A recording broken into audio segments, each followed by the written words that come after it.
दोस्तों, बात तब की है जब जयपुर के पास एक छोटी सी रियासत में स्वामी विवेकानंद बतौर मेहमान पहुंचे, जहां वो कुछ दिन रुके और फिर विदा लेने लगे। विवेकानंद विदा ले रहे थे तो इस मौके पर वहां के राजा की तरफ से एक स्वागत समारोह का आयोजन किया गया, जिसके लिए एक बहुत ही प्रसिद्ध वैश्या को बनारस से बुलाया गया। अब स्वामी जी ठहरे सन्यासी, तो भाई जब राजा की तरफ से स्वागत समारोह में एक वैश्या को बुलाने की बात स्वामी जी को पता चली तो वो संशय में पड़ गए।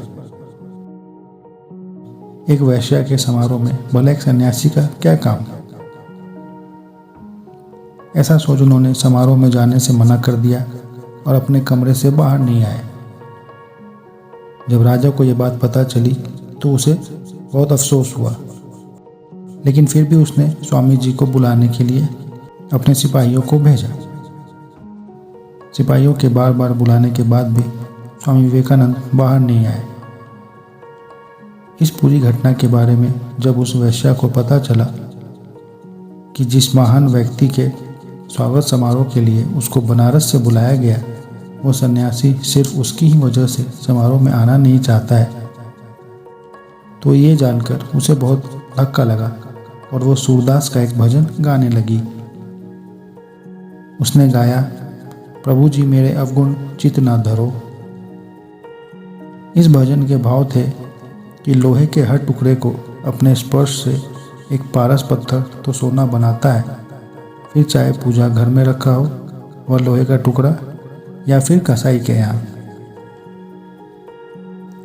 अगर पारस पूजा घर वाले लोहे के टुकड़े और कसाई के यहाँ के लोहे के टुकड़े में फ़र्क करता है, यानी कि बस पूजा घर वाले लोहे के टुकड़े को ही छूता है और सोना बनाता है, तो वह पारस पत्थर असली नहीं है।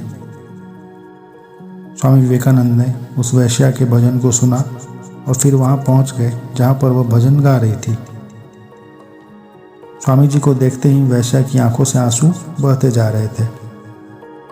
अपने एक संस्मरण में स्वामी विवेकानंद ने इस बात का जिक्र किया कि उस दिन उन्होंने पहली बार एक वैश्या को देखा,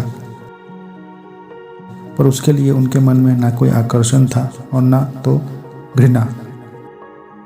असल में उन्हें तब ये पहली दफ़ा अनुभव हुआ कि वे पूरी तरह से एक सन्यासी बन चुके हैं।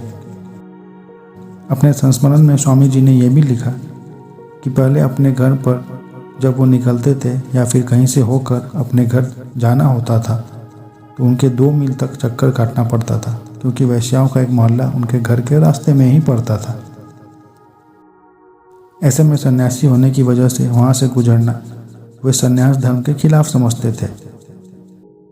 पर उस दिन राजा के स्वागत समारोह में उनको अनुभव हुआ कि एक असली सन्यासी वो है जो वैश्याओं के मोहल्ले से भी गुजरे तब भी कोई फर्क ना पड़े। दोस्तों, यहाँ स्वामी जी ने उस वैश्या की वजह से अपने मन पर संयम रखना सीखा और उन्हें इस बात का एहसास हुआ कि वो सच में स्वामी बन चुके हैं।